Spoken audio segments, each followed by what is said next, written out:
అన్న నమస్తే. నమస్తే అమ్మ. తెలంగాణ ఆవిర్భావ దిన శుభాకాంక్షలు. ప్రత్యేక తెలంగాణ రాష్ట్రం ఏర్పాటు అనగానే తొలి దశ మలి దశ ఉద్యమాలు యాదికి రావాలి.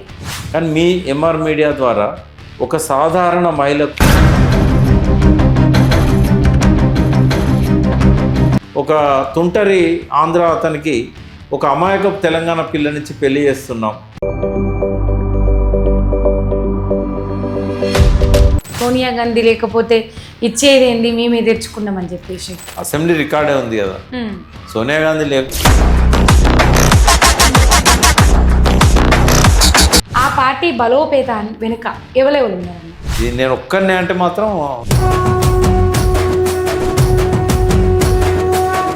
తెలంగాణ రాకముందు తెలంగాణ పరిస్థితి ఏంది, తెలంగాణ వచ్చినాక తెలంగాణ పరిస్థితి ఏందని ఏదైనా అడిగితే ఎన్కౌంటర్. అమరవీరుల ఆశయాలు నెరవేర్చవలేదు, ఉద్యమ ఆకాంక్షలు నెరవేర్చవలేదని ఇప్పటికి మాట్లాడతారు వాళ్ళు. బస్సులు తీసుకొని కానీ విద్యా వ్యవస్థని బస్సు పట్టించారు కేసీఆర్. ఏది పడుతుంది.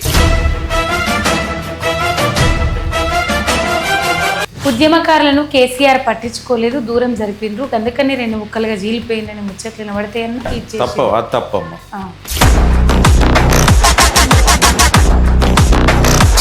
ఇప్పుడు ఈ అధికారంలోకి దిగిపోయినప్పటి నుంచి కూడా అంటే మమ్మల్ని ఆయన దూరం. కేసీఆర్ మనసులో బంగారు తెలంగాణ అంటే ఇంకేదన్నా ఉండేనా? 1,00,000 కోట్లు తింటే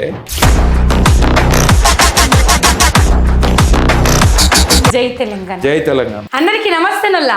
ఎట్లున్నారు అందరూ? మంచిగున్నారా? నేనైతే మంచిగున్నానుల్లా. ప్రత్యేక తెలంగాణ రాష్ట్రం ఏర్పాటు అనగానే తొలి దశ మలి దశ ఉద్యమాలు యాదికి రావాలి. ప్రొఫెసర్ జయశంకర్ సార్ గీసిన రూట్ మ్యాపు, బాబాసాహెబ్ అంబేద్కర్ రచించిన రాజ్యాంగంలోని ఆర్టికల్ 3, ఒక శక్తి కేసీఆర్ తెలంగాణ ఉద్యమాన్ని ముందుకు నడిపిన శక్తి. మలిదశ ఉద్యమం నుంచి తొలి దశ ఉద్యమం ఇక్కడి నుంచి అక్కడికి పోవాల్సిన అవసరం ఉన్నది. ప్రతి ఒక్క తెలంగాణ బిడ్డకు ఈ చరిత్ర తెలియాల్సిన అవసరం ఉన్నది. తెలంగాణ చరిత్ర అంటే తెలియనోళ్ళందరూ ఇలా రాజ్యమేళాలను చూసి ప్రజలను అబద్ధాలు ఆడుకుంటా అబద్ధాలే నిజమని మళ్లించే ప్రయత్నాలు జరుగుతూ ఉన్నాయి.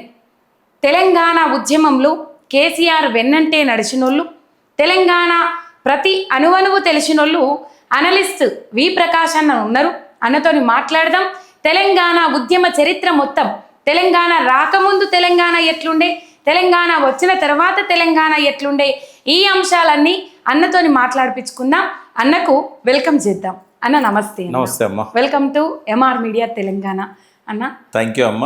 మీకు ఎంఆర్ మీడియా వీక్షకులకు అందరికి కూడా ఈ రాబోయే తెలంగాణ ఆవిర్భావ దిన శుభాకాంక్షలు. ఇప్పుడు ఇది 11 ఏళ్ళు అయిపోయి 12వ ఏట అడుగు పెడతా ఉన్నది. ఈ సందర్భంగా మీకు అందరికి శుభాకాంక్షలు అమ్మ. మీరు అన్నట్టు కేసీఆర్ గారు ముఖ్యమంత్రి అయిన తర్వాత గంటా చక్రపాణి గారితో ఆయన పబ్లిక్ సర్వీస్ కమిషన్ చైర్మన్గా అపాయింట్ అయ్యారు. వారు చెప్పింది ఏంటంటే తెలంగాణ ప్రజలు ఎన్నో ఉద్యమాలు చేశారు, ఎన్నో పోరాటాలు చేశారు, ఎంతోమంది మరణించారు కాల్పులలో కానీ బలవన్ మరణాలు కానీ. అయితే ఈ త్యాగాలకు చరిత్రలో శాశ్వత స్థానం ఉండాలి. వీరి ఆకాంక్షలకు ప్రజల లోపల ఒక గుర్తింపే కాకుండా వాళ్ళు దీనికి సహకరించే విధంగా జనంలోకి తీసుకెళ్ళాలి. కాబట్టి సిలబస్లో పెట్టండి. ఏ పరీక్ష అయినా, ఏ ఉద్యోగమైనా ఈ ఉద్యోగస్తులకు ప్రజల బాధలు పడ్డ గోస తెలియకపోతే వీళ్ళు సరిగా ప్రజలను చూసుకోరు. అధికారంలోకి వచ్చిన తర్వాత అంటే వారికి ఉద్యోగం వచ్చిన తర్వాత రేపు ఎవరైనా వస్తే కూడా ఆ తెలంగాణ ప్రజలు ఎన్ని కష్టాలు అనుభవించి ఇక్కడ దాకా వచ్చినలో తెలిస్తే వాళ్ళ పట్ల దయాగుణంతో ఉంటారని చెప్పి ఏం చేసిండంటే సిలబస్ను పెట్టమన్నాడు. అంటే ఇప్పుడు గ్రూప్ 1, గ్రూప్ 2 కాకుండా ఏ ఎగ్జామ్ జరిగినా కూడా అందులో తెలంగాణ ఉద్యమం మీద, తెలంగాణ చరిత్ర మీద ప్రశ్నలు రావాలి. ఎందుకంటే మన చరిత్ర మరుగున పడిపోయింది చాలా వందల సంవత్సరాలు. ఆంధ్ర వాళ్ళ అధికారంలోకి వచ్చినాక 57 నుంచి 1956 నవంబర్ 1 నుంచి తెలంగాణ రాష్ట్రం ఏర్పడేదాకా ఎన్నడూ మన చరిత్ర గురించి వాళ్ళు వాస్తవాలను మనకు చెప్పలే. మన చరిత్ర కూడా వాళ్ళ చరిత్రనే మన మీద రుద్దారు. కాబట్టి మన తెలంగాణ చరిత్ర, ప్రజల గోస, పడ్డ బాధలు, ఏ రంగాలలో ఏమేమి అన్యాయం జరిగింది, ఎంత పోరాటాలు చేశారు, ఇవన్నీ త్యాగాల గురించి చెప్పాలని చెప్తే నేనే రాశాను తెలంగాణ ఉద్యమాల చరిత్ర. 150-160 సంవత్సరాల చరిత్ర, అందులో ఎంతమంది ఎన్ని పోరాటాలు చేశారు, ఎన్ని త్యాగాలై, భాగ్యరెడ్డి వర్మ గురించి కానీ, రావి నారాయణ రెడ్డి గురించి కానీ, సుందరయ్య అన్నట్టు దేవులపల్లి వెంకటేశ్వరరావు, తెలంగాణ నిజాం వ్యతిరేకంగా పోరాటం, ఈ ఇండియన్ మిలిటరీతో జరిగిన పోరాటం, తర్వాత సిటీ కాలేజ్ దగ్గర కాల్పులు, తర్వాత జరిగిన ఈ ఫజల్ అలీ కమిషన్ అని చెప్పి రాష్ట్ర పునర్విభజన కమిషన్, ఎస్ఆర్సీ అంటాం. ఎస్ఆర్సీ వచ్చినప్పుడు ప్రజలు ఎట్లా ప్రొటెస్ట్ చేసిండ్రు, ఆంధ్రలో కలపొద్దని చెప్పి ఎట్లా పోరాటం చేశారు, సిటీ కాలేజ్ దగ్గర 8 మందిని ఎట్లా చంపేశారు, తర్వాత 69 ఉద్యమం ఎందుకు మొదలైంది, మలిదశ ఉద్యమం ఎట్లా మొదలైంది, దీనికి మధ్యలో ఉన్న కాలంలో ఏం జరిగింది, తెలంగాణ అన్ని రంగాల్లో ఎట్లా దోపిడీకి గురైంది, ప్రతి విషయాన్ని తెలంగాణ ఉద్యమాల చరిత్రలో నేను రాశాను. ఇవాళ ఏ విద్యార్థి అయినా పరీక్ష రాయాలంటే ఆ పుస్తకం చదువుకోవాల్సిందే. అదొక బైబిల్. తెలంగాణ ఉద్యమాల చరిత్ర వి ప్రకాష్. సో అయితే ఇవాళ ఆ పుస్తకం ఎవరు చదువుతారు? పరీక్షలు రాయడానికి, జాబ్ కోసం చేసేటోళ్ళు చదువుతారు. కానీ మీ ఎంఆర్ మీడియా ద్వారా ఒక సాధారణ మహిళకు, సాధారణ యువకునికి, గ్రామసీమల్లో మారుమూల ఆదివాసీ గ్రామాల్లో ఉండే వాళ్ళకు కూడా ఈ తెలంగాణ చరిత్ర తెలవాలి. అందుకే నువ్వు అడిగింది మంచి ప్రశ్న. ముందుగా మనము కేసీఆర్ గారి తెలంగాణ ఉద్యమాన్ని, మలిదశ ఉద్యమాన్ని ప్రారంభించడానికి ముందు జరిగిన నేపథ్యం ఏంది అనే దానిలోకి మనం పోదాం. అయితే ఇది పెద్ద చరిత్ర అమ్మ, ఓడవని కథ ఇది. అంటే ఫస్ట్ టైం ఏంటంటే 1952లో నిజాం ప్రభుత్వము గద్దె దిగిన తర్వాత, అప్పుడు సర్దార్ పటేల్ సైన్యాన్ని పంపి పోలీస్ యాక్షన్ పేరుతోని నిజాంను దించేసిండు కదా. దించిన తర్వాత 1950 జనవరి 26న హైదరాబాద్ రాష్ట్రంగా రాజ్యాంగంలో భాగమైంది. ఇది రాజ్యాంగంలో భాగమైన తర్వాత 1952 మార్చిలో మొదటిసారి ఎన్నికలు జరిగి బూరుగుల రామకృష్ణరావు అని తెలంగాణ బిడ్డ మొదటి ముఖ్యమంత్రి అయ్యాడు. అప్పుడు హైదరాబాద్ స్టేట్ అంటే ఉత్తర కర్ణాటక అంటాం మనం. అంటే కన్నడ జిల్లాలు ఉండే, రాయచూరు, గుల్బర్గా, బీదరు, ఈ జిల్లాలు ఇందులోనే ఉండేది. అట్లాగే మరాఠా జిల్లాలు, మరాఠీ మాట్లాడే జిల్లాలు 5 ఉండేది. ఈ 5, ఈ 3, 8 జిల్లాలు, తెలంగాణ 8 జిల్లాలు ఉండేది. అప్పుడు ఖమ్మం లేదు, రంగారెడ్డి లేదు. ఈ 16 జిల్లాల తెలంగాణ హైదరాబాద్ స్టేట్లో ఒక భాగం. అయితే ఆ రాష్ట్రాల పునర్విభజన కమిషన్ అని నెహ్రూ అప్పుడు 1954లో నియమించాడు. ఆ రిపోర్టు 1955లో డిసెంబర్లో సబ్మిట్ చేశారు. అప్పుడు వాళ్ళు ఏం చెప్పిందంటే తెలంగాణను 5 ఏళ్ల పాటు తెలంగాణనే ఉంచాలి. 5 ఏళ్ల తర్వాత నెక్స్ట్ వచ్చే ఎలక్షన్లో ఇక్కడ ఎమ్మెల్యేలల్లో 3/2 వంతులు రాష్ట్రం కలపాలి, ఆంధ్రతో అంటే కలపాలి, లేకపోతే అట్లే ఉంచాలని చెప్పారు. మన వాళ్ళు కూడా పోరాడింది సపరేట్గా ఉంచాలనే. అంతకుముందే 52లో idli sambar go back, non Mulki go back అని ఉద్యమాలు వచ్చినాయి. నాన్ ముల్కీ అంటే ఏంటంటే ఉద్యమం ఇక్కడ వాళ్ళకే ఇక్కడ ఉద్యోగాలు ఇవ్వాలి. నాన్ ముల్కీ అంటే బయట నుంచి వచ్చినోడు, ఆంధ్ర అయినా బయట నుంచి వచ్చినోడే, ఉత్తర భారతదేశం నుంచి వచ్చిన ముస్లిం అయినా బయట నుంచి వచ్చినోడే. కాబట్టి మాకు ఉద్యోగాలు కావాలని ఇడ్లీ సాంబార్ గోబ్యాక్ అనే ఉద్యమం తీసుకొచ్చారు. అప్పుడు 8 మంది చనిపోయారు. సిటీ కాలేజ్ అఫ్జల్గంజ్లో ఉస్మానియా హాస్పిటల్ దగ్గర కాల్పులు జరిగింది. తర్వాత మళ్ళీ ఫజల్ అలీ కమిషన్ దగ్గర కూడా పెద్ద ఉద్యమం వచ్చింది. ఇక్కడ ఎమ్మెల్యేలు అందరూ కూడా తెలంగాణ సపరేట్ ఉంచాలని చెప్పారు. ఫజల్ అలీ కమిషన్ కూడా సపరేట్గానే ఉంచాలని చెప్పింది. కానీ నెహ్రూ మీద ఒత్తిడి తీసుకొచ్చి తెలంగాణను ఆంధ్రతో కలిపిండు. అప్పుడు ఒక పెద్ద మనుషుల ఒప్పందం అని రాసుకున్నారు. అందులో 14 షరతులు పెట్టుకున్నారు. నెహ్రూ ఏమన్నాడు, ఈ 14 షరతులలో ఏది ఉల్లంఘన జరిగినా మీరు విడిపోవచ్చు. అంటే ఒక తుంటరి ఆంధ్ర అతనికి ఒక అమాయకపు తెలంగాణ పిల్లనిచ్చి పెళ్లి చేస్తున్నాం, ఒకవేళ నచ్చకపోతే విడిపోవచ్చు అని చెప్పాడు, విడాకులు తీసుకోవచ్చు అని చెప్పాడు. ఇది నిజామాబాద్లో మీటింగ్లో చెప్పాడు. ఈ ఆంధ్ర తెలంగాణను కలపక ముందు కలిపిన తర్వాత పెద్ద మనుషుల ఒప్పందాన్ని మొదటి రోజు నుంచే ఉల్లంఘించారు. ఆ 14 ఏది అమలు చేయలేదు. అందుకే ముందు ఉద్యోగులు గలమెత్తారు. కేఆర్ అమోస్ అని ఉండేవాడు ఉద్యోగ సంఘం నాయకుడు. ఆయన ఫస్ట్ ఉద్యోగులందరినీ ఈ జెంటిల్మెన్ అగ్రిమెంట్ అనేవాళ్ళు ఆ ఒప్పందాన్ని, పెద్ద మనుషుల ఒప్పందాన్ని అమలు చేయాలి, 14 షరతులు అమలు చేయాలి, ఉద్యోగులకు అన్యాయం జరుగుతుందని ఆయన మొదలుపెట్టాడు. తర్వాత అందరు ఉద్యోగులు కూడా ఉద్యమ బాట పట్టారు. అది 1968 నాటికి 68 జూలై 10 నాడు ఆయన తెలంగాణ ఉద్యోగులకు సంబంధించి రక్షణల దినం అని ఒక నినాదం ఇచ్చాడు. ఆ రోజు అంతా బంద్ చేశారు, ఉద్యోగులంతా కూడా సమ్మెకు సిద్ధమైంది. తర్వాత విద్యార్థుల కొలిశెట్టి రామదాస్ అని ఇల్లందులో ఉంటాడు. ఆయన అక్కడ రవీంద్రనాథ్ అనే స్టూడెంట్ను నిరాహార దీక్ష పెట్టాడు ఖమ్మంలో. ఇక రాజుకున్నది, ఉస్మానియా స్టూడెంట్స్ అందుకున్నారు. 1969 జనవరి 15 నాడు ఆర్ట్స్ కాలేజ్ నుంచి ఒక పెద్ద ఊరేగింపు నిజాం కాలేజ్ తీసింది. ముందు మాకు పెద్ద మనుషుల ఒప్పందం అమలు కావాలన్న వాళ్ళు నిజాం కాలేజీకి పోయేసరికి జై తెలంగాణ అన్నారు, తెలంగాణ రాష్ట్రం కావాలన్నారు. అప్పుడు పెద్ద పోరాటం జరిగింది. ఏప్రిల్ నాటికే 3 నెలలనే దాదాపుగా ఒక 100-150 మందిని చంపేశారు పోలీసులు. 3 నెలలనే ఎక్కడ రోడ్ల మీదకి వస్తే అక్కడ ఫైర్ చేయడం, విద్యార్థులు, చిన్నపిల్లలు, పెద్దవాళ్ళు చాలామంది చనిపోయారు, మహిళలు. అక్కడ వేరే రాష్ట్రాల్లో ఉన్న పోలీసులను తీసుకొచ్చి ఇదంతా చేశారు. సరే, ఆ తర్వాత ఏమైంది, ఉద్యమం అణచివేయబడ్డది. చెన్నారెడ్డి ఏం చేశాడు, అప్పుడే ఎంటర్ అయ్యాడు ఆయన ఏప్రిల్ మే నెలల్లో.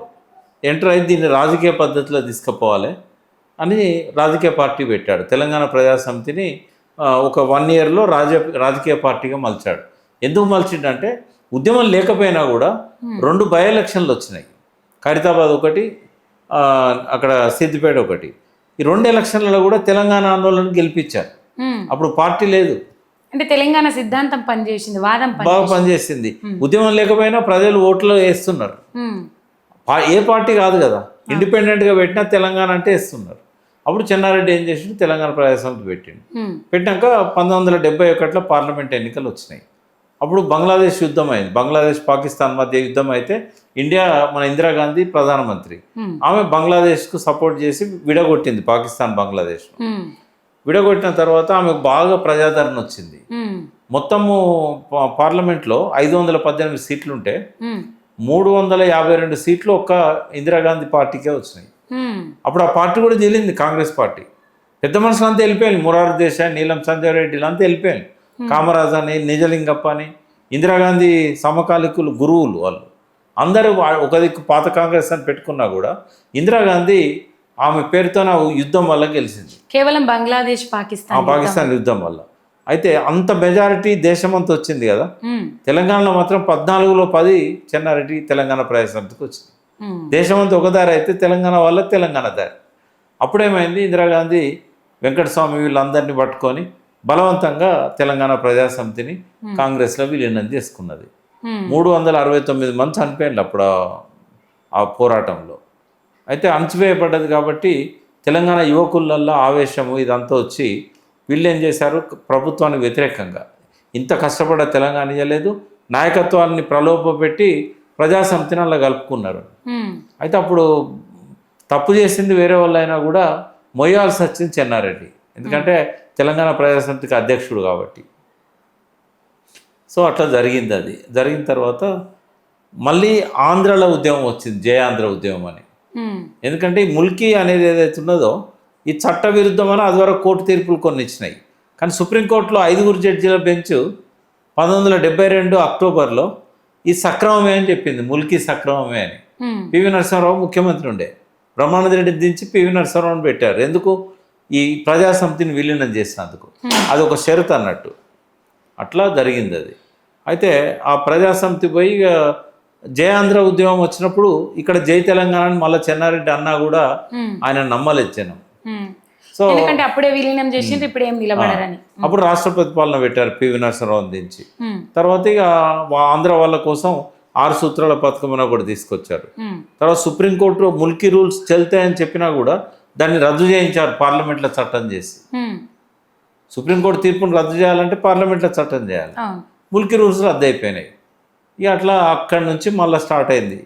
ఎన్టీ రామారావు ముఖ్యమంత్రి అయిన తర్వాత ఈ ఆంధ్ర వాళ్ళకి ఏమనిపించిందంటే ఈ తెలంగాణలో మళ్ళీ ఉద్యమం రాదు, ఎందుకంటే యువకులంతా నక్సలైట్లలో పోయిన చాలామంది ఉద్యమంలో ఉన్నోళ్ళు, ఆ నక్సలైట్లో పోయి వాళ్ళ అడవులలో ఉంటారు. ఇక వీళ్ళతో ఏం కాదు, వాళ్ళని చంపేయచ్చు, వాళ్ళని అణచేయచ్చు. ఎందుకంటే 69 అప్పుడు కూడా శ్రీకాకుళంలో ఉద్యమం వచ్చింది, 67-68లో అందరిని చంపేసి ఆ ఉద్యమాన్ని అణచేశారు. అట్లా వాళ్ళ మధ్య ఒక ఆంధ్ర వాళ్ళకు ఒక కాన్ఫిడెన్స్ వచ్చింది. ఏమని వచ్చిందంటే ఈ తెలంగాణ అనేది ఇక లేవదు, కానీ అన్ని రంగాలల్లో పెట్టుబడులు పెట్టారు, దోచుకున్నారు, మొత్తం ఆంధ్ర కాలనీగా మారిపోయింది, హైదరాబాద్ కానీ తెలంగాణ కానీ.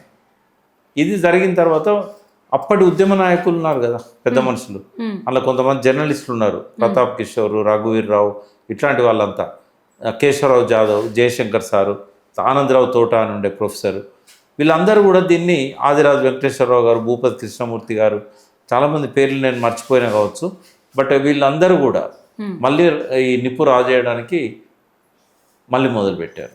మళ్ళీ మొదలుపెట్టేసి ప్రతిసారి ఎప్పుడు అవకాశం దొరికితే అప్పుడు జై తెలంగాణ. మొదటిసారి ఎప్పుడు అంటే 83లో ఎన్టీ రామారావు పార్టీ పెట్టిన తర్వాత ఎలక్షన్ జరిగింది. 9 నెలలకే ఆయనకు మంచి మెజారిటీ వచ్చింది. ఎన్టీ రామారావు తెలుగుదేశం పార్టీకి 83లో. అయితే ఒదికు ఎన్నికల ఫలితాలు ప్రకటిస్తూనే ఉన్నారు. హిమాయత్ నగర్లో నారాయణ గౌడ్ అనే ఒక తెలంగాణ అతనికి టికెట్ ఇచ్చారు. ఆయన గెలిచిండు. ఆయన సంతోషాన్ని తట్టుకోలేక వెంటనే హార్ట్ అటాక్ వచ్చింది. అదే రోజు చచ్చిపోయాడు ఆయన. ఇంకా గెలిచిన తెలియగానే చనిపోయాడు. ఇంకా ఫలితాలన్నీ కంప్లీట్ కాలే, అదే రోజు చనిపోయాడు. చనిపోతే దానికి మళ్ళీ ఉప ఎన్నిక జరగాలి కదా. ఎన్టీ రామారావు ముఖ్యమంత్రి అయ్యాడు, భారీ మెజారిటీ వచ్చింది. ముఖ్యమంత్రి అయిన తర్వాత పార్టీలో ఉపేంద్ర అని ఉండేవాడు, పర్వతనేని ఉపేంద్ర, ఆంధ్ర అతను ఏం చేసిండంటే అప్పటిదాకా పార్టీని గెలిపించడానికి కష్టపడ్డాడు. సో నాకు టికెట్ ఇవ్వండి అంటే ఈ నారాయణరావు ప్లేస్లో హిమాయత్ నగర్లో ఆయనకి ఇచ్చారు. అంటే ఆంధ్రాని తీసుకొచ్చి ఇక్కడ ఇచ్చుడు ఏందని చెప్పేసి ఇక అప్పుడు ఆలయ నరేంద్ర ఉండే కదా బీజేపీలో, ఆయన పోటీ చేసిండు అన్నట్టు. ఆయన తెలంగాణ బిడ్డ, ఆయనని గెలిపించాలని చెప్పి అప్పుడు అందరూ కూడా ఈవి పద్మనాభం అని ఒక పెద్ద మనిషి ఉండేవాడు, తమిళియన్, కానీ ఇక్కడ సెటిల్ అయ్యాడు. ఆయన కార్పొరేటర్ ఉండే, తర్వాత మున్సిపాలిటీలో ఒక నాయకుని ఉండే. ఆయన పక్కా తెలంగాణ వాది. ఆయన ఏంటంటే ఇక ఎక్కడ ఆంధ్ర వాళ్ళు అయితే అక్కడ నామినేషన్ వేసుకోడు. సో ఆయన ఆ రోజు నరేంద్రని సపోర్ట్ చేస్తూ ఈవి పద్మనాభం కానీ, కేశవరావు జాదవ్ లాంటి ప్రొఫెసర్స్, జయశంకర్ లాంటి వాళ్ళు, వీళ్ళందరూ కూడా అప్పటి జర్నలిస్టులు ఎవరైతే నేను చెప్పినో వీళ్ళందరూ కూడా ఆ ఉద్యమంలాగానే ప్రచారం చేసి నరేంద్రని గెలిపించారు. అంటే మళ్ళీ తెలంగాణ వాదం ఒకసారి ఆ ఎన్నిక ద్వారా మళ్ళీ కనబడ్డాయి. తర్వాత ఇక చాలామంది చాలా రకాలుగా సంఘాలు పెట్టుకున్నారు. మనం గుర్తించాల్సింది ముఖ్యమైన సంఘం ఏంటంటే మా తెలంగాణ పత్రికతోని నాట్యకళ ప్రభాకర్ అని, నాట్యకళ అనేది ప్రెస్ పేరు, ప్రభాకర్ రావు అని ఆయన వామపక్ష ఉద్యమకారుడు. అంటే PDSU అని సంస్థ ఉండే, దాని ఫౌండర్ సెక్రటరీ, ఆయన ఖైరతాబాద్లో ఉంటారు. అతను ఏంటంటే ఆ మా తెలంగాణ పత్రికతోని తెలంగాణ ఇన్ఫర్మేషన్ ట్రస్ట్ అని పెట్టి 88, 89లో జయశంకర్ సార్ను, కేశవరావు జాదవ్ను, ప్రొఫెసర్ హర్నాథ్ అని, ప్రొఫెసర్ లక్ష్మణ్ అని, ఇట్లా చాలా మందిని ఆయన జమ చేసి, తిప్పారెడ్డి గారు అని, వీళ్ళందరితోని ఆయన ఒక కాళోజీ నారాయణరావు లాంటి వాళ్ళని పిలిచి, మాధవరెడ్డి గారు అనేది అప్పుడు కేవీ రంగారెడ్డి గారికి కొడుకు అన్నట్టు, ఆయన హైకోర్టు జడ్జి ఉండే, ఆయన రిటైర్ అయిన తర్వాత ఆయనను కూడా పెట్టి వాళ్ళు బసంత్ టాకీస్లో పెద్ద మీటింగ్ పెట్టి మా తెలంగాణ పత్రిక రిలీజ్ చేశారు. ఆ తర్వాత తెలంగాణ ఇన్ఫర్మేషన్ ట్రస్ట్ పేరుతోని చాలా ఇన్ఫర్మేషన్ తెలంగాణకి ఎట్లా న్యాయాలు జరుగుతున్నాయి, ఫజల్ అలీ కమిషన్ ఏం చెప్పింది, ఒక్కొక్క రంగం గురించి ఇచ్చారు. దాంతో మళ్ళీ తెలంగాణ సోయి స్టార్ట్ అయింది. స్టార్ట్ అయిన తర్వాత విద్యార్థులు రిజర్వేషన్లలో జరుగుతున్న అన్యాయం, అప్పుడు లోకల్, నాన్ లోకల్ అని పెట్టారు కదా. నాన్ లోకల్ దానిలో ఏంటంటే, నాన్ లోకల్ అంటే తెలంగాణకి ఇవ్వద్దని కాదు, నాన్ లోకల్ అంటే ఓపెన్ కోటా. అది ఆ నాన్ లోకల్ కోటాలో ఎవరైనా పోటీ పడవచ్చు, మెరిట్ వస్తే తెలంగాణ వాళ్ళకు కూడా ఇవ్వాలి. కానీ వీళ్ళు ఏం చేశారు, దాన్ని మార్చి అది నాన్ లోకల్, ఇది లోకల్ అని చేశారు. లోకల్ కరెక్టే, కానీ నాన్ లోకల్ అనేది తప్పు, అది ఓపెన్ కోటా. ఒకటి ఓపెన్ కోటా, ఒకటి లోకల్ కోటా. అయితే 40% నాన్ లోకల్, 60% లోకల్ అని చెప్పి పెట్టారు. ఇది వాళ్ళు అర్థం చేసుకొని ఈ తెలంగాణ ప్రభాకర్ లాంటి వాళ్ళు బయటపెట్టిన అంశాలు ఇవన్నీ కూడా చూసి ఇక విద్యార్థులు తెలంగాణ లిబరేషన్ స్టూడెంట్స్ ఆర్గనైజేషన్ అని కొత్తిరెడ్డి మనోహర్ రెడ్డి అంటే ఆయన కరీంనగర్ సుల్తానాబాద్ ఆయన స్టార్ట్ చేసిండు. ఆయనతో పాటుగా చాలామంది ఇప్పుడు పెద్దవాళ్ళుగా ఉన్న చాలామంది కూడా ఆనాడ ఉద్యమంలో ఆయనతో పాటుగా సామిట్ జగన్ రెడ్డి కావచ్చు, అజీమ్ అని ఒక IAS ఆఫీసర్ అయ్యిండు, ఇంకా కొంతమంది మన తెలంగాణ విఠల్ అని పబ్లిక్ సర్వీస్ కమిషన్, కిషోర్ అని ఉండేవాడు, ఇంకా పేర్లను నేను మర్చిపోయాను. చాలామంది ఆనాడు ఆ TLSO పేరుతోని ఒక ఉద్యమాన్ని తీసుకొచ్చారు ఉస్మాన్ యూనివర్సిటీలో. అప్పుడు జార్జ్ ఫెర్నాండెజ్, సురేంద్ర మోహన్ లాంటి వాళ్ళు జాతీయ నాయకులు కూడా దానికి సపోర్ట్గా వచ్చారు. కేశవరావు జాదవ్ గారు దానికి వెన్నెముకలాగా ఉన్నాడు. కాళోజీ నారాయణరావు కూడా ఆయన ప్రతి కార్యక్రమానికి వచ్చేవాడు. ఇట్లా మళ్ళీ సోయి స్టార్ట్ అయిందమ్మా. మలిదశ ఉద్యమానికి ఈ TLSO కాడ నుంచి ఇక మనం ఆ తెలంగాణ ప్రభాకర్ పెట్టిన, నాటకల ప్రభాకర్ పెట్టిన తెలంగాణ ఇన్ఫర్మేషన్ ట్రస్ట్ దగ్గర నుంచి ఇక స్టార్ట్ అయింది. ఈ తొలి దశ ఉద్యమంలో కేసీఆర్ పాత్ర ఏమిటి? లేడమ్మా ఆయన. అంటే తొలి దశ ఉద్యమం వాళ్ళ మొత్తమే లేదా? చెన్నారెడ్డి గారికి కేసీఆర్ గారి తండ్రి స్నేహితుడు. ఉమ్, అయితే సిద్దిపేట ఉప ఎన్నిక జరిగిందని చెప్పాను కదా, అవును. 69 అవును. 70లో జరిగింది. ఉమ్, అప్పుడు చెన్నారెడ్డి వాళ్ళ ఇంటికి పోయేవాడు. ఆ ఎలక్షన్ ప్రచారం అంతా అక్కడ ఉండి చేసిండు. ఉమ్, అప్పుడు కేసీఆర్ గారు చెన్నారెడ్డి గారిని చూసేవారు. ఉమ్, ఆయన అప్పుడు 9వ తరగతి 10వ తరగతి చదువుతున్నాడు. ఉమ్, ఆయన ఉద్యమంలో పాల్గొనలేదు. అప్పుడు ఓ స్టూడెంట్గా విద్యార్థిగా పాల్గొనడే తప్ప ఉమ్. పెద్దగా నాయకుడు కాదు. మలిదశ ఉద్యమం ఎప్పుడు మొదలైందన్న? మలదశ ఉద్యమానికి మనం ప్రారంభం అని అంటే బిగినింగ్ ఈ Telangana information trust, Basant talkies 89 నుంచి మనం లెక్క పెట్టవచ్చు. ఉమ్, విద్యార్థి ఉద్యమం 91లో జరిగింది. టీఎస్ఎఫ్ అని ఇంకో సంస్థ కూడా వచ్చింది. ఉమ్, బట్ తర్వాత భూపతి కృష్ణమూర్తి అని వరంగల్ ఉండేవాడు. ఆయన కూడా ఎప్పుడు మీటింగ్స్ పెడతా ఉన్నాడు. కానీ ఒక సీరియస్ ఉద్యమం ఎప్పుడు స్టార్ట్ అయింది ఉమ్, అంటే వాళ్ళ కోపాలు వస్తాయి, మేము లేవా మలదశ ఉద్యమంలో అని. ఉమ్, వాళ్ళు తొలిదశ మలిదశ ఉద్యమానికి మధ్యలో ఉన్నారు. ఉమ్, మలిదశ ఉద్యమం ఎప్పుడు ప్రారంభమైందంటే అందరి మనస్సుల్లో ఫస్ట్ మళ్ళీ తెలంగాణ కొట్లాడాలనే ఆలోచన 1996 ఆగస్టు 15 ఉమ్, స్వాతంత్ర దినం రోజు అప్పటి ప్రధాని కర్ణాటకకు సంబంధించిన దేవగౌడ ఉమ్, జెండా ఎగరేసుకుంటే ఎర్రకోట మీద నుంచి ఉత్తరాఖండ్ రాష్ట్రాన్ని ఇవ్వడానికి ఆ ప్రాసెస్ మొదలు పెడతామని చెప్పాడు. ఉమ్, ఎప్పుడైతే భారతదేశంలో ఇంకో కొత్త రాష్ట్రం వస్తుందని ప్రధానమంత్రి చెప్పిండో ఉమ్, మనం ఎందుకు అడగకూడదు, అప్పుడు స్టార్ట్ అయిందమ్మ. కానీ అప్పుడు ఈ ఆర్గనైజేషన్స్ లేవు, ఎక్కువ ఏం లేవు. ఆ పాత తెలంగాణ ప్రజాసమితి ఒకటే ఉండేది. ఉమ్, వెంటనే నిజామాబాద్ అడ్వకేట్స్ సెప్టెంబర్లో జయశంకర్ సార్ని పిలిచి అడ్వకేట్స్ అంతా ఒక రూమ్లో కూర్చొని ఉమ్, మళ్ళీ ఉద్యమాన్ని తీసుకురావాలి, లేకపోతే ఇది ముందుకు పోదు అని చెప్పి మాట్లాడుకున్నారు. ఉమ్, జయశంకర్ గారు కూడా అప్పటికి వైస్ ఛాన్సలర్గా పనిచేశాడు ఆయన కాకతీయ యూనివర్సిటీకి. ఉమ్, ఆయన పెళ్లి కూడా చేసుకోలేదు. ఆయన జీవిత ఆకాంక్ష తెలంగాణ. ఉమ్, సో ఆయన ఏం చేసిండు, వరంగల్లో భూపతి కృష్ణమూర్తితో కలిసి కేశవరావు జాదవ్, ఆయనే మల్లెపల్లి లక్ష్మయ్య గారు కూడా ఉండి, ప్రొఫెసర్ జనార్దన్ రావు, బియ్యాల జనార్దన్ రావు అని కాకతీయ యూనివర్సిటీ ప్రొఫెసర్, ఆయనే నాతో సమకాలీకుడు. ఆయన ఇద్దరిది డిగ్రీ ఒకసారి అయిపోయింది మాది. ఉమ్, సో వీళ్ళంతా కూడా వరంగల్లో విద్రోహ దినం అని నవంబర్ 1వ తారీఖు నాడు జరిపారు. ఇది 1956లో ఆంధ్రప్రదేశ్ ఏర్పాటు చేసింది తెలంగాణను కలిపి నవంబర్ 21. ఉమ్, ఇక ప్రతి నవంబర్ 1 మనం విద్రోహ దినం జరుపుకుంటూ వచ్చేది. అయితే ఎప్పుడైతే మొదటిసారి పెద్ద ఎత్తున విద్రోహ దినానికి ప్రజలు హాజరైంది వరంగల్లో మొగిలయ్య హాల్ అని ఉంది ఉమ్, మెయిన్ రోడ్ మీద. ఉమ్, అక్కడ ఏదో 200-300 మంది ఎప్పుడు వచ్చినట్టే వస్తారని అనుకున్నారు. ఉమ్, కానీ 2-3 వేల మంది వచ్చారు. 200 మంది భోజనాలు ఏర్పాటు చేస్తే 2000 మంది పైన వచ్చారు. ఉమ్, వాళ్ళ పట్టలేదు. ఆ, ఎప్పుడైతే ఆ స్పందన వచ్చిందో ఇక చాలా సంఘాలు వచ్చేసినాయి. ఫస్ట్ భువనగిరిలో అంటే చాలా జరిగింది. ఈ మధ్యలో వివి కాలేజీలో ఒక మీటింగ్ జరిగింది, దినమంతా జరిగింది, పొద్దున్న నుంచి పొద్దుకు ఎదాక. ఉమ్, ఓ 100 మంది మాట్లాడిండ్రు తెలంగాణ కోసం. అది జనవరి 12 తారీఖు 19వ తారీఖు ఎప్పుడో జరిగింది. అప్పుడు గద్దర్ ఏం చేసిండు, మొట్టమొదటి పాట రాసిండు తెలంగాణ కోసం. అమ్మా తెలంగాణమా ఆకలి కేకల గానమా, నన్ను గన్న నా తెలంగాణ అని ఇంకో పాట. ఉమ్, అయితే ఆయనకు ఎవరు దీన్ని ఎంకరేజ్ చేసిందంటే పీపుల్స్ వార్. ఉమ్, కొడపల్లి సీతారామయ్య పార్టీలకి వెళ్ళిపోయిన తర్వాత, అంతకుముందే సత్యమూర్తి గారు వెళ్ళిపోయిన తర్వాత ఈ గణపతి ముప్పాల లక్ష్మణరావు అని పీపుల్స్ వార్ నాయకుడు అయ్యిండు. నల్ల ఆదిరెడ్డి అని వీళ్ళంతా ఎక్కువ మంది తెలంగాణ నాయకులే పీపుల్స్ వార్ను స్టార్ట్ చేశారు. ఉమ్, సో వాళ్ళు ఏం చేశారు, అప్పుడు వీళ్ళంతా తెలంగాణ ఉద్యమంలో పాల్గొన్న వాళ్ళు. ఈ పోలీసుల అణచివేత వల్ల ఉద్యమం ఆగిపోయినాక నక్సలైట్ బాట పట్టారు. ఉమ్, మళ్ళీ వాళ్ళే స్టార్ట్ చేశారు. వాళ్ళు ఒక డాక్యుమెంట్ విడుదల చేశారు. చంద్రబాబు నాయుడు దొరికినాడు చంపేస్తా పోయాడు, ఉమ్, నక్సలైట్ ముద్రేసి. ఉమ్, ఎవరు ప్రశ్నిస్తే వాళ్ళ నక్సలైట్ అని చంపాడు.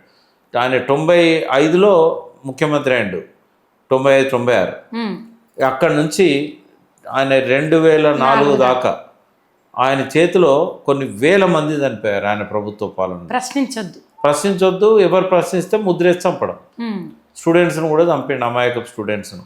ఒరిజినల్ ఎన్కౌంటర్స్ తక్కువ, ఫేక్ ఎన్కౌంటర్స్ ఎక్కువ, బూటకపు ఎన్కౌంటర్స్ ఎక్కువ. ఉమ్, ఎన్టీ రామారావు కూడా తక్కువేం చేయలే. ఉమ్, 85లో మళ్ళొకసారి ఆయన ముఖ్యమంత్రి అయిన తర్వాత 85-89 మధ్యలో కొన్ని డజన్ల మందిని మాయం చేసిండు. ఉమ్, శవాలు దొరికాయి, వాళ్ళు కనబడరు, ఎక్కడన్నారో తెలియదు. పోలీస్ రికార్డులో ఉండరు వాళ్ళు. తల్లిదండ్రులకేమో ఎక్కడనో నా కొడుకుని ఉండని అనుకుంటారు, కానీ పార్టీకి తెలుసు వాళ్ళు ఎక్కడనో ఉంటే వాళ్ళ పార్టీ కాంటాక్ట్లో ఉంటారు కదా. ఉమ్, అయితే దాని మీద టిఎల్ఎన్ రెడ్డి కమిషన్ అని వేశారు. ఆ తీర్పు ఇవ్వకుండానే ఆ కమిషన్ పోయింది. బట్ మాయం చేసిండు అనేది స్పష్టంగా తెలిసింది. అది ఇట్లా భార్గవ కమిషన్ అని ఇట్లాంటివి జరిగినాయి. అయితే పీపుల్స్ వార్ వాళ్ళు ఏం చేశారంటే మళ్ళీ తెలంగాణ ఉద్యమాన్ని మొదలుపెట్టడానికి వాళ్ళు దగపడ్డ తెలంగాణ అనే పుస్తకాలను ఇన్నారెడ్డి అని ఉంటాడు కదా, ఇన్నయ్య గారు, గాదే ఇన్నయ్య, ఆయన ద్వారా ఇన్ఫర్మేషన్ అంతా అన్ని డిపార్ట్మెంట్లకు, అంటే ఆయనకు వెనకాల వాళ్ళు ఉన్నారా లేరా అనేది మనం చెప్పలేము, కానీ అందరికీ ఒక అనుమానం ఉండేది. ఎందుకంటే ఆయన అందులోకి సరెండర్ అయ్యి వచ్చిండు, అరెస్ట్ అయ్యి వచ్చిండు, ఆయనకు ప్రెస్ ఉండేది. ఆయనే కష్టపడి ఒక్కొక్క డిపార్ట్మెంట్లో తిరిగి ఎంత అన్యాయం జరిగింది తెలంగాణ కానీ తీసుకొచ్చి దగపడ్డ తెలంగాణ పేరుతో పుస్తకాలు వేశాడు. మూసీ కాలుష్యం మీద, విద్యారంగంలో ఎట్లా దోపిడీ జరుగుతుంది, నీళ్ళల్లో ఎట్లా దోపిడీ జరుగుతుంది. అదే సమయంలో మల్లెపల్లి లక్ష్మయ్య గారు జయశంకర్ సార్ను గోదావరి కని పిలిచి, పక్కన జనగాం ఆయన ఊరు, అక్కడ మల్లేపల్లి రాజం అని వాళ్ళ బాబాయిది, అప్పుడు ఎప్పుడో హత్యకు గురైండు. ఆయన మంచి మనిషి. అయితే ఆయన సంస్మరణ పేరుతో ప్రతి సంవత్సరం ఒక ఉపన్యాసం పెడతాడు అక్కడ. ఆసారి జయశంకర్ సార్ను 97లో పిలిచి జనవరి 12 సంక్రాంతి టైం ఆయన హత్య చేసింది అదే రోజు. ఈ తెలంగాణలో ఏం జరుగుతుందని చెప్పి ఒక బుక్కు, ఆయన ఉపన్యాసాన్ని బుక్ లాగేసి అది కూడా బాగా ప్రభావితం చేసింది. ఈ దగపడ్డ తెలంగాణ పుస్తకాలు, ఆయన రాసిన తెలంగాణలో ఏం జరుగుతుంది జయశంకర్ సార్ రాసింది, వీటితో పాటుగా తెలంగాణ పాటలు గోరటెంకన్న కూడా రాసి మొదలుపెట్టి గూడంజన్న అదివరి నుంచి వస్తాయి. ఈ అందశ్రీ గారు అప్పుడు కొద్దిగా లేటుగా స్టార్ట్ చేశారు, జయరాజ్ వానమ్మ వానమ్మ పాటలు ఇవన్నీ. అయితే ఈ అంతకుముందున్న ఊరు మనదిరా వాడ మనదిరా లాంటి గూడంజయ పాటలు కూడా అప్పుడు ప్రతి వేదిక మీద పాడేది. అయితే ఫస్ట్ మార్చి 8-9 తారీఖులు 1997 భువనగిరిలో పెద్ద సభ జరిగింది. అలా 2 రోజుల సెమినార్ల గంట చక్రపాణి లాంటి వాళ్ళు, జయశంకర్ జాదవ్, కేశవరావు జాదవ్ లాంటి వాళ్ళు, అప్పుడున్న తెలంగాణ వాళ్ళు ఎంత మాట్లాడగలిగే శక్తి ఉన్న వాళ్ళు, రాయగలిగే శక్తి ఉన్న వాళ్ళు, ఓ 20-25 మంది క్లాసులు తీసుకున్నారు. తెలంగాణకి ఎట్లా అన్యాయం జరుగుతుంది కానీ ఆ సభ జై తెలంగాణ అని తెలంగాణ రాష్ట్రం కావాలని అనలే. ఎందుకంటే తెలంగాణ అంటే చంపేస్తారు. నిర్బంధాన్ని దృష్టిలో పెట్టుకొని సభ జరుపుకున్నారు. బహిరంగ సభకు పర్మిషన్ ఇవ్వకపోతే కోర్టు నుంచి తెచ్చుకున్నారు. బహిరంగ సభలో గద్దర్ పాట పాడిండు, అమ్మా తెలంగాణ అని. అయితే గద్దరు ఎప్పుడైతే గజ్జగట్టి పాట పాడిండో ఆ కోర్టు అనుమతితో జరిగిన ఆ ఊరికి ఏ వెహికల్ రానియకుండా అన్ని రోడ్లు దిగ్బంధం చేసిన 1,00,000 మందితో జరిగింది అది. దాంతో పోలీసులు ఏం చేశారంటే కక్ష కట్టి నెల రోజులు తిరగక ముందే గద్దర్ మీద కాల్పులు జరిపారు. లక్కీగా గద్దర్ బతికిండు. ఆ రోజు వాళ్ళందరూ వెంటనే హాస్పిటల్ తీసుకుపోవడం అట్లా బతికిండు. అయితే ఆ గద్దర్ని ఎందుకు కాల్చిండు అంటే అదివరకు నక్సలైట్గా ఉన్నాడు, అండర్ గ్రౌండ్ కూడా పోయొచ్చిండు. అప్పుడు చంపాలని ట్రై చేయలే. ఆయన తెలంగాణ అన్నాడు. ఈయన తెలంగాణ అంతా తిరిగితే మళ్ళీ తెలంగాణ ఉద్యమం లేస్తుంది. చంద్రబాబు నాయుడు మఫ్టీలో కొంతమందిని పంపించి ఏప్రిల్ 6వ తారీఖు, ఇక్కడ జరిగిందేమో మార్చి 8-9, నెల కాలే ఇంకా 28 రోజులు అయింది, ఆయన మీద కాల్పులు చేశారు. ఇక తర్వాత కొంతకాలం ఆయన కోలుకోవడానికి టైం పట్టింది. ఇక తర్వాత ఇందిరారెడ్డి, సబితా ఇందిరారెడ్డి ఉంది కదా, ఆమె భర్త ఇందిరారెడ్డి మా కాలేజ్ మేటు, నా కాంటెంపరీ సమకాలీకుడు ఉస్మానియా యూనివర్సిటీలో. అయితే ఆయనే జై తెలంగాణ అని ఒక పార్టీ, ముందు ఒక సంఘం పెట్టిండు, తర్వాత పార్టీ పెట్టిండు. తర్వాత నేను, డాక్టర్ చెరుకు సుధాకరు, బెల్లయ్య నాయకు, ఇప్పుడు టీఆర్ఎస్లో ఉన్న భరత్ కుమార్, మేము నలుగురం కలిసి మా వెనకాల మారోజు వీరన్న అని అప్పుడు జనశక్తి నాయకుడు ఉండే, ఆయన ఒక జనశక్తి నుంచి విడిపోయి ఆయన ఒక పార్టీ పెట్టుకున్నాడు, మే 17th పార్టీ అంటారు దాన్ని, సిపివిఎస్ఐ అనే పేరుతో. ఆయన ఆ పార్టీ తరఫున మమ్మల్ని అందరినీ ముందు పెట్టి మాకు ఆయన కావాల్సిన డబ్బులు ఏర్పాట్లు చేసి జన సమీకరణ చేసి సూర్యాపేటలో తెలంగాణ మహాసభ అని పెట్టుకున్నాం. ఇది ఆగస్టు 11, 1997. జూన్ 1 నాడు 1997 పీపుల్స్ వార్ వాళ్ళు డాక్యుమెంట్ రిలీజ్ చేశారు. ప్రజాస్వామ్య తెలంగాణ కావాలి అని ఒక డిమాండ్స్, ఒక 60-70 డిమాండ్లు ఇంకెక్కువనే ఉన్నాయి. తర్వాత తెలంగాణ కోసం వరంగల్లో పెద్ద మీటింగ్ జరిగింది. అది సాయిబాబా అని మొన్న చనిపోయాడు కదా people's war professor, JNU professor, చాలా సంవత్సరాలు జైల్లో పెట్టి ఆయన ఆరోగ్యాన్ని పాడు చేశారు. ఐవిటివాడు ఆయన, కొంచెం ఫిజికల్ హ్యాండిక్యాప్డ్, వీల్ చైర్లోనే కూర్చునేవాడు. ఆయన ఆధ్వర్యంలో ఏఐపిఆర్ఎఫ్ అని ఒక సంస్థ ఉండే, all India people's resistance forum, దానికి ఆయన అప్పుడు సెక్రటరీ ఉండే. ఆయన ఆధ్వర్యంలో వరంగల్లో పెద్ద మీటింగ్ జరిగింది. దానికో 1,00,000 మంది వచ్చారు. ఆ మీటింగ్లో కాళోజీ నారాయణరావు, జయశంకర్, జనార్దన్ రావు వీళ్ళంతా మాట్లాడింది. సో ఇది పెద్ద ఎత్తున ఉద్యమం లేస్తూ ఉన్నది. సో తర్వాత ఏం చేశారు, వెనకాల పీపుల్స్ వారు ఉండి తెలంగాణ జనసభ అని పెట్టించారు. ఇక్కడ మేము మహాసభ పెట్టి జనంలో పోతున్నాం కదా, మంచి స్పందన వస్తుంది. మేము కొన్ని వందల మీటింగ్స్ పెట్టాం. బెల్లయ్య నాయక్, నేను, సుధాకర్, భరత్ కుమార్, ఇంకా చాలామంది ఉన్నారు, అలా మాధవ్ అని ఉండే, ఇంకా కొంతమంది ఉండ్రి. సో ఇట్లా ఈ జనసభ ఎప్పుడైతే వాళ్ళు పెట్టిందో అందరికీ తెలుసు జనసభ అంటే పీపుల్స్ వారు పెట్టిందని. ఎందుకంటే మొదటి రోజే మీటింగ్లో ఇక్కడ ఉప్పల్లో జరిగింది బహిరంగ సభ. యాసిన్ మాలిక్ అని శ్రీనగర్ నుంచి ఆ కాశ్మీరీ హక్కుల కోసం పోరాడుతున్న వ్యక్తి, Ghulam Yasin Malik all India Hurriyat conference అని కాశ్మీర్లో ఉద్యమ సంస్థ, ఆయనను పిలిచారు. తర్వాత వరవరరావు గారు వచ్చారు, గద్దరు, పెద్ద ఎత్తున సాగుతా ఉన్నాయి. అయితే అప్పుడు ఏమైందంటే ఇదంతా పీపుల్స్ వారిదని ముద్రపడ్డది. పడ్డాక వాళ్ళు మమ్మల్ని ఏమనలేదు, వీరన్న వెనకాలన్నా కూడా మమ్మల్ని ఏమనలేదు. కానీ తెలంగాణ జనసభను నిర్బంధం తీసుకొచ్చారు. ఆకుల భూమయ్య గారని ఉపాధ్యాయ నాయకుడు, అతను దాన్ని నడిపిండు. బట్ నిర్బంధం స్టార్ట్ అయింది.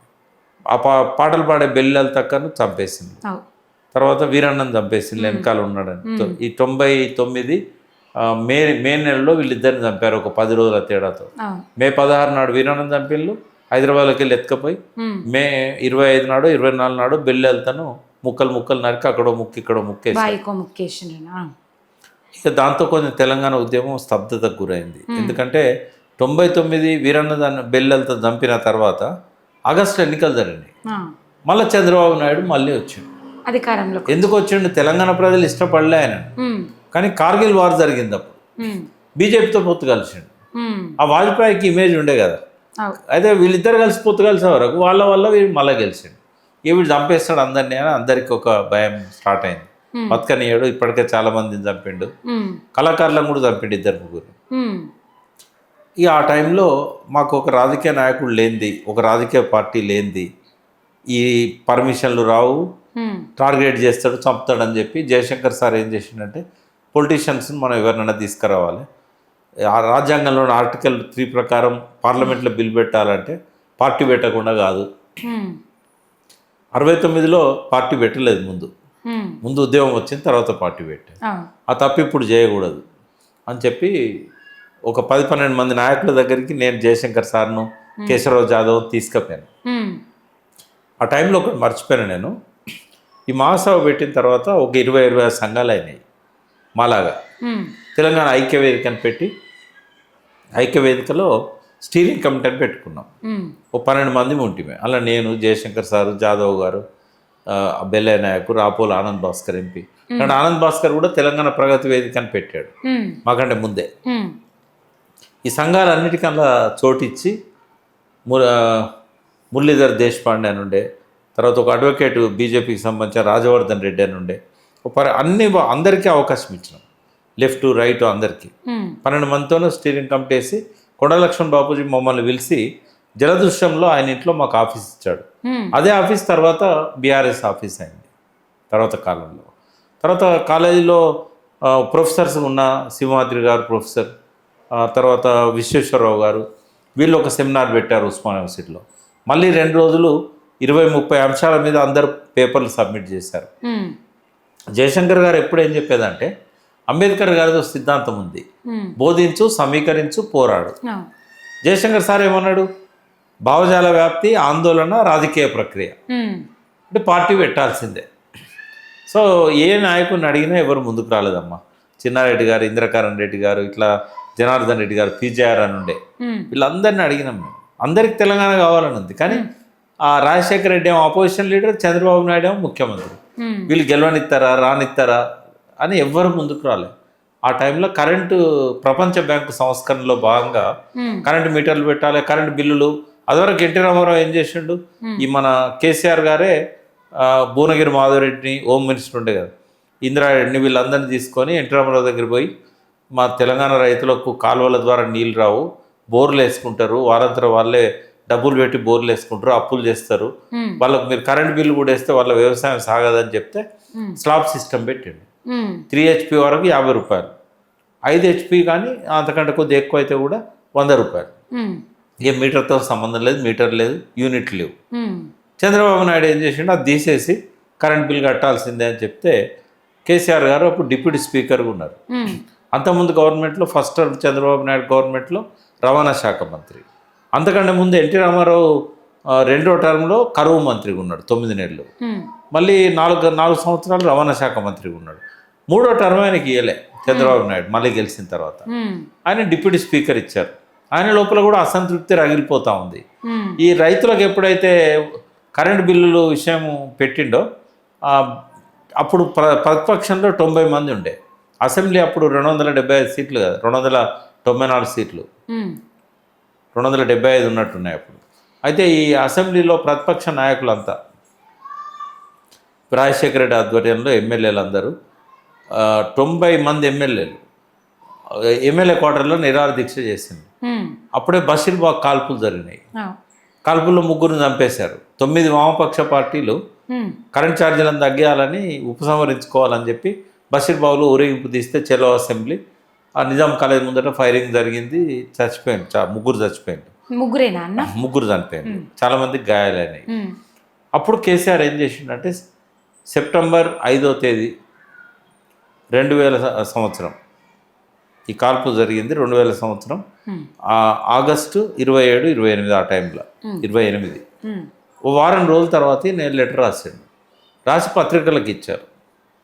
ఏమనంటే కరెంట్ ఛార్జీలను ఉపసంహరించుకోకపోతే రైతుకు ఉన్న గోచి ఊడిపోతుంది. అంటే ఒక అధికార పార్టీలో క్యాబినెట్ హోదా, డిప్యూటీ స్పీకరు, ఆ party founder member, MLA Siddipet, ఈయన లెటర్ రాసే వరకు సంచలనమైంది. ఇక మన వాళ్ళందరూ 69 ఉద్యమకాలంలో ఉన్న జర్నలిస్టులు అందరూ కూడా ఆయన దగ్గర పోవడం.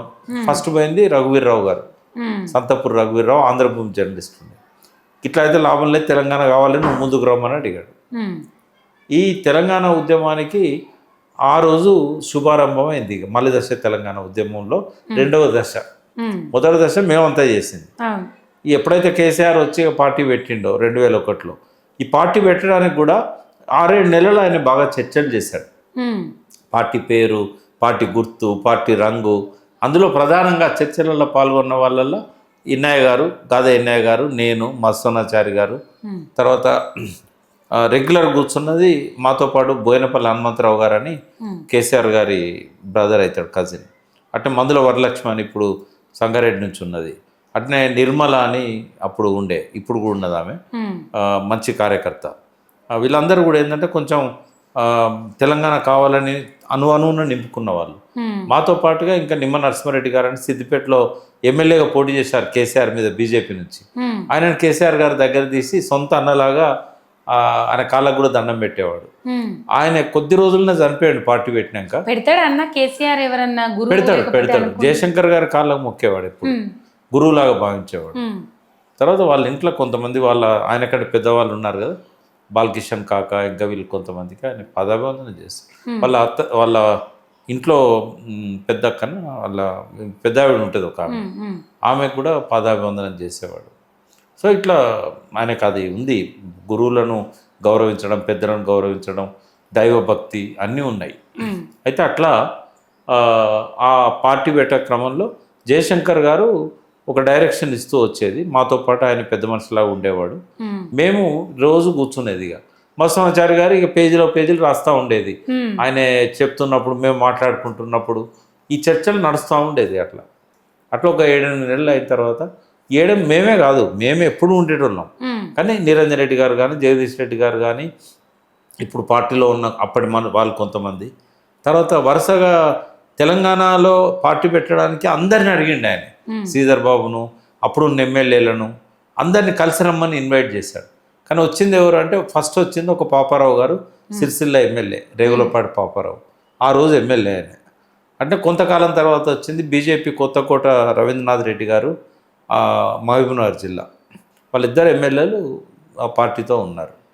ఇట్లా ఆ పార్టీ స్టార్ట్ అయింది. స్టార్ట్ అయిన తర్వాత అది ఒక సంచలనం. ఇక 2001 ఏప్రిల్ 27, 90 రోజుల్లో లోకల్ బాడీస్కి ఎన్నికలు వచ్చినాయి, స్థానిక సంస్థలకు. 87 జెడ్పీటీసీలు గెలిచినాం. 2 జిల్లా పరిషత్లు వచ్చినాయి, కరీంనగర్ అండ్ నిజామాబాద్. తర్వాత 1000కి పైన ఎంపీటీసీలు వచ్చినాయి, 1600 గ్రామాలలో సర్పంచ్లు వచ్చారు. అదొక గొప్ప విజయం. పార్టీ పెట్టినాక 90 రోజులల్లో అవును. అంతా ఎస్టాబ్లిష్ కావడం అనేది. ఇక తర్వాత వరుస కార్యక్రమాలు స్టార్ట్ అయ్యాయి. అప్పటి నుంచి ఇక టీఆర్ఎస్ పేరుతో తెలంగాణ గులాబీ జెండా పెట్టుకొని, అయితే కేసీఆర్ గారు 3 పదవులకు ఒకటే రోజు రిజైన్ చేశారు. April 27. Deputy speaker, MLA Siddipet, తర్వాత పార్టీ సభ్యత్వం. ఎప్పుడైతే ఆయన పెట్టిన పార్టీ కదా, ఆయన కూడా అందులో పార్టీలో ఆవిర్భావ దినం నుంచి ఉన్నాడు. కాబట్టి ఈ 3 పదవులను వదులుకోవడంతో జనానికి ఒక నమ్మకం వచ్చింది. అంతకుముందు ఆంధ్ర వాళ్ళు ఏం ప్రచారం చేశారు, తెలంగాణ వాళ్ళు పదవులకు అమ్ముడు పోతారు, పదవి ఇస్తే వీళ్ళు సచ్చినట్టు పడి ఉంటారు. 92లో అట్లే అయింది. ఎమ్మెల్యేలు అందరూ కలిసి జానారెడ్డిని ఎమ్మెల్యేల ఫోరం అని ఒకటి పెట్టిండు, తెలంగాణ ఎమ్మెల్యేల ఫోరం. ఆయన మంత్రి పదవి ఇవ్వగానే ఆయన వదిలేసి, ఇందిరారెడ్డి కూడా 1 సంవత్సరమే నడిపిండు తెలంగాణ ఉద్యమాన్ని. రాజశేఖర రెడ్డి రమ్మనగానే కాంగ్రెస్లో జాయిన్ అయ్యాడు, జై తెలంగాణ పార్టీ పోయింది అంతే. అయితే ఇక కేసీఆర్ అప్పుడున్న సంశయం ఏంటంటే తెలంగాణ వస్తే బాగుండు, కానీ నాయకుడు లేడు, వీళ్ళంతా దొంగలే అనే అది ఉండేది. ఆంధ్ర వాళ్ళు ప్రచారం చేశారు కాబట్టి ఆ భయాన్ని కేసీఆర్ పోగొట్టిండు, నమ్మకాన్ని కలిగించాడు. మే 17th రోజు ఏప్రిల్ 27 పార్టీ పెడితే 20 రోజుల్లో కరీంనగర్లో పెద్ద సభ పెట్టినాం. ఆ సభతోని కొన్ని లక్షల మంది వచ్చారు. ఆ సభతో ఒక నమ్మకం వచ్చింది జనానికి. ఇక ప్రస్థానం అంతా ఒక 14 ఏళ్ళు నడిచింది. అందులో కూడా మనం 3 దశలు ఉంటాయమ్మా. మొదలు 2001 నుంచి 2004 వరకు. అప్పుడు పెద్ద పెద్ద సభలు వరంగల్లో, నల్గొండలో, అన్ని జిల్లాల్లో జరిగినాయి. వరంగల్ సభ అయితే చారిత్రాత్మక సభ 2003లో. మొన్న కదా ఎంత పెద్ద సభ జరిగిందో అప్పుడు అంత పెద్ద సభ జరిగింది. తర్వాత దేవగౌడ గారు వచ్చారు, దానికి అజిత్ సింగ్ వచ్చారు, మాజీ ప్రధాని దేవగౌడ, అజిత్ సింగ్ మంత్రిగా ఉండే అప్పుడు. తర్వాత శిబు సోరెన్, ఇట్లా చాలామంది వచ్చారు. తర్వాత ఏమైంది, కాంగ్రెస్తో కలిసి ఎన్నికల్లో పోవాల్సి వచ్చింది. ఎందుకంటే తెలంగాణ బిల్లు పెట్టాలంటే జాతీయ పార్టీ సపోర్ట్ కావాలి. అప్పటిదాకా వాజ్పేయి గవర్నమెంట్ ఉంది. కేసీఆర్ గారు ఏం చేశారు, ఇటు తమిళనాడు, అటు కర్ణాటక, అటు చాలా రాష్ట్రాలు తిరిగి ఏ పార్టీ అధికారంలోకి వస్తుందని తెలుసుకున్నాడు. ఎక్కడ చూసినా కాంగ్రెస్దే హవా నడుస్తుంది. ఆయా ప్రాంతీయ పార్టీలు కూడా కాంగ్రెస్తో ఉన్నాయి. ఇక కాంగ్రెస్ వస్తుంది, 10 ఏళ్ళు బీజేపీ ఉన్నది. అప్పుడంటే కార్గిల్ వార్ వల్ల వాజ్పేయి మళ్ళీ వచ్చిండు, ఇప్పుడు రాడు అనేది స్పష్టమైన తర్వాత కాంగ్రెస్తో కలిసి ఎన్నికల్లో పోదాం. ఇది ఎవరు ప్రతిపాదన, సోనియా గాంధీది. వరంగల్లో సభ జరిగిన తర్వాత ఈనాడులో పెద్దగా వేశారు ఒక ఫుల్ పేజీ ఆ సభది. ఆ జనాలను చూసి సోనియా గాంధీ పేపర్, ఒక ఎంపీ పేపర్ చదువుతాడు పార్లమెంట్లో, సెంట్రల్ హాల్ అని ఉంటుంది, వాళ్ళకి వెళ్ళి బయటకు వచ్చి అలా కూర్చొని చదువుతారు అన్నట్టు. అది చూసి ఎక్కడ జరిగింది ఇంత పెద్ద సభ అని అడిగింది. ఇట్లా వరంగల్లో జరిగిందంటే ఎవరు పెట్టిండ్రు అంటే తెలంగాణ రాష్ట్ర సమితి కేసీఆర్ గారు పెట్టారు. అంతకుముందే ఒక ఏడాది ముందు 1000 కార్లతో మేము ఢిల్లీ వీధులలో ప్రదర్శన చేసినాం. 1000 కార్లు ఇక్కడ నుంచి మేము 1000 అన్నాం కానీ ఎక్కువనే వచ్చినాయి. అయితే అదంతా సోనియా గాంధీ తెలుసు, తెలంగాణ కోసం ఏదో జరుగుతుంది. ఎందుకంటే 2000 సంవత్సరంలో ఆగస్టు 11 రోజు నేను సోనియా గాంధీకి ఇవ్వడానికి ఒక మెమోరాండం రాసిన. 41 మంది కాంగ్రెస్ ఎమ్మెల్యేలు సంతకాలు పెట్టారు, ఇక్కడ ఎమ్మెల్యేలు రాజశేఖర రెడ్డి గారు ఉన్నప్పుడే. అయితే అది సోనియా గాంధీకి తెలుసు, మీ సమస్య మాకు తెలుసు అని చెప్పి అప్పుడే చెప్పింది ఆమె. అయితే అది ఒక చారిత్రాత్మకమైన మలుపు. ఆ తర్వాతనే కేసీఆర్ గారు వచ్చారు, 41 మంది సంతకాలు పెట్టిన తర్వాత వాళ్ళందరినీ ఢిల్లీ పిలిచి ఒక కమిటీ వేసింది, 2వ SRC వేద్దాం, దేశంలో చాలా దిక్కుల చిన్న రాష్ట్రాల కోరికలు ఉన్నాయి. అప్పుడు హోంమంత్రి ఉన్న అద్వానీ దాన్ని ఒప్పుకోలేదు. ఇక తర్వాత తెలంగాణ రాష్ట్ర సమితి పెట్టిన తర్వాత ఇప్పుడు సోనియా గాంధీ డైరెక్ట్ గులాం నబీ ఆజాద్ని పంపించి టీఆర్ఎస్తో పొత్తు పెట్టుకుంటేనే మనం చంద్రబాబును కొట్టగలుగుతాం, తెలంగాణలో ఆంధ్రప్రదేశ్లో మనం ఎక్కువ సీట్లు వస్తే ఢిల్లీలో కూడా మనం అధికారంలోకి వస్తాం. ఎందుకంటే తెలంగాణలో ఎక్కువ వస్తే ఆంధ్రలో కూడా దాని ఇంపాక్ట్ ఉంటుంది, దాని ప్రభావం ఉంటుంది. ఆమె అనుకున్నట్టే తెలంగాణలో కాంగ్రెస్ టీఆర్ఎస్ పొత్తు ఫలించింది. 5 ఎంపీలు గెలిచారు టీఆర్ఎస్ నుంచి, కాంగ్రెస్ నుంచి కూడా చాలామంది గెలిచారు. టీడీపీకి 1-2 సీట్లు వచ్చినాయి. టీడీపీ ఎమ్మెల్యేలు కూడా చాలామంది తక్కువ వచ్చారు. సో అక్కడ 2 దిక్కుల కాంగ్రెస్ అధికారంలోకి వచ్చింది. అప్పుడు